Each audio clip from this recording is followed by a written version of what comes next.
had a dream. It was the end of the world.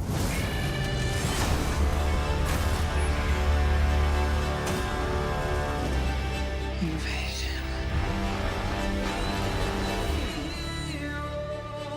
I think it's something more. Something darker.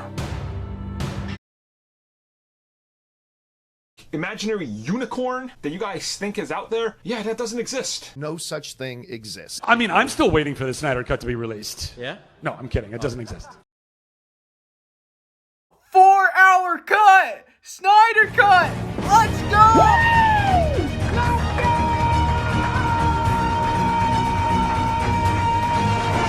It's showtime! Woo! That's why he's doing everything! That's why he's the GOAT! The GOAT!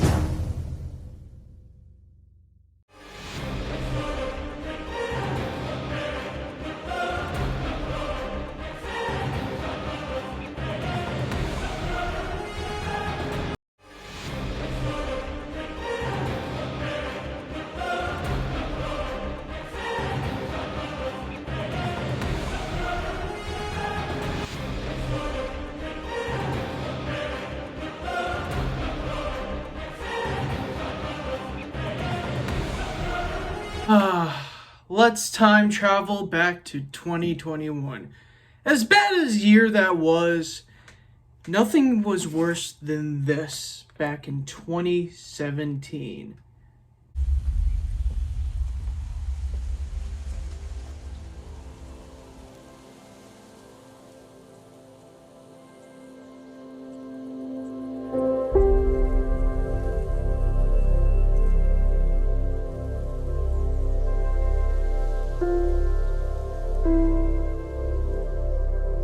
I'll take that as a yes. What? The ring. Well, say goodbye to this one. And hello to this one. Ah, yes. 1 year ago, today, this came out. The Snyder Cut. To be improvement over the 2017 film. This film was everything I wanted to be in a superhero film. From epic action sequences to amazing villains to characters you love teaming up with each other. And that's what it gave us. The Snyder Cut is my perfect film. Welcome to 1 year later, a series where I take a look at films a year later and talk about their impact on me. Like, for example, I talked about Avengers Endgame a year later. Still holds up to this day. Love that movie. And pretty soon I'll be talking about Godzilla vs. Kong a year later. But today, we're talking about this lovely, lovely film, The Snyder Cut. Oh my god. I love this movie. I freaking love this movie. It improves on everything. From just the dialogue to the CG to even the villains itself. This movie is a masterpiece. Sure, it's 4 hours long, but I sat through a 5-hour long Star Wars movie. Yes, I did that. It was worth it. It was worth it. It was worth it.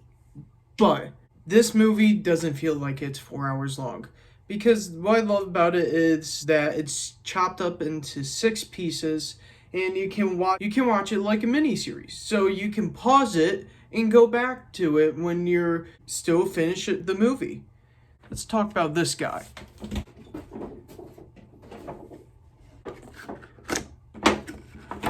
Ah, Steppenwolf. Remember when he was a cheap freaking animated cartoon in the film? They definitely improved on him. Look at this design and telling me this doesn't scream an epic villain.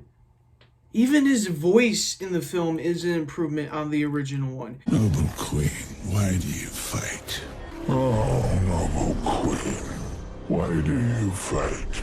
Even his freaking death was awesome. I mean, look at this death.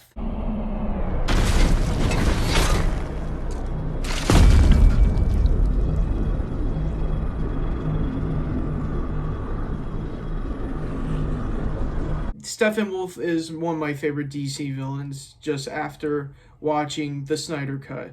As well as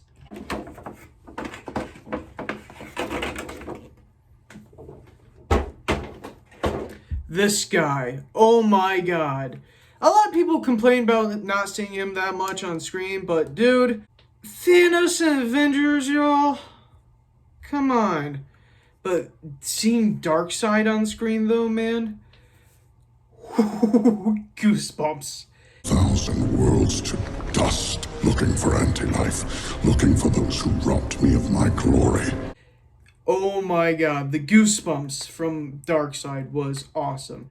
Heck, I even recreated Darkseid digitally in my photography class last year. That's how much I enjoyed Darkseid. And the fact they only referenced him once in the original is a disgrace, as well as disgracing the freaking heroes themselves from The Flash. Like brunch. Like, what is brunch? You wait in line for an hour for essentially lunch. Why would you do that? Why would you do any of that? The Flash and Cyborg were standout characters in this movie, man. Seeing Flash interact with the heroes in Cyborg, get the shaft in the original one, and being a standout in this one was awesome. I love Cyborg after this film. I'm excited for the Flash film. I'm very excited to see what DC cooks out after this film because it was awesome. That final battle with the Flash, man. Oh my god, when he reversed time.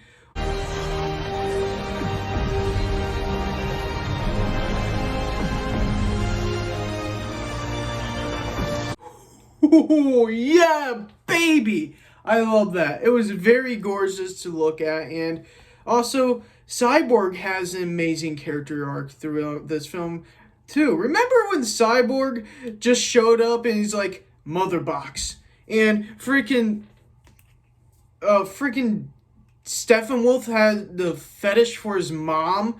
Oh, dishes for mom. Oh yeah, they have both really good arcs now. Like freaking Cyborg not liking himself and thinking he's a monster and not wanting to come out in the real world, but now he likes being Cyborg, he likes being a hero. That's epic. And freaking Steppenwolf, the reason why he wants to do what he wants to do is to just go back home. That's it. He just wants to get the Mother Box so Darkseid would let him home. And that's understandable. I get why they do that.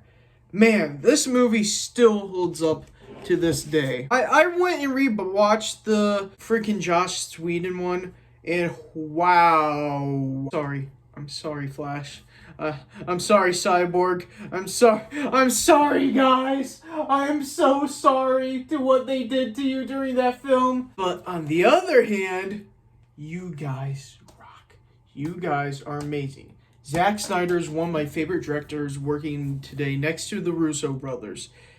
What he crafted with this film was amazing, and this film in general is amazing. The day I watched this for the very first time, I went on Amazon, pre-ordered it in Australia for $50. And a few weeks later, it arrived and I watched it in 4K. Man, it's amazing. Everything is an improvement in this movie. Also, let's talk about the fact they ruined Batman in the 2017 film. Oh, something is definitely bleeding. Look how they massacred my boy. Screw you, Whedon! Even though I like the Avengers Age of Ultron because Ultron's an epic villain, but screw you for doing that to my main man Bats. Now, they have to reboot him thanks to that film, but thankfully, he's going to be in this film, the new Flash movie, and sadly, the Flash movie is going to be the end of the DCEU in a slight reboot, which I'm very disappointed about, but on the other hand, I understand why, because yes, A++. Overall, guys, if you haven't checked out the Snyder Cut, go check it out. I highly recommend it. This movie is freaking fantastic. It's everything I wanted in a Justice League film. It's amazing. It's awesome. Sure, it's 4 hours long. It's worth watching, and it still holds up to this day, 1 year later. I recommend go checking out this Justice League Snyder Cut.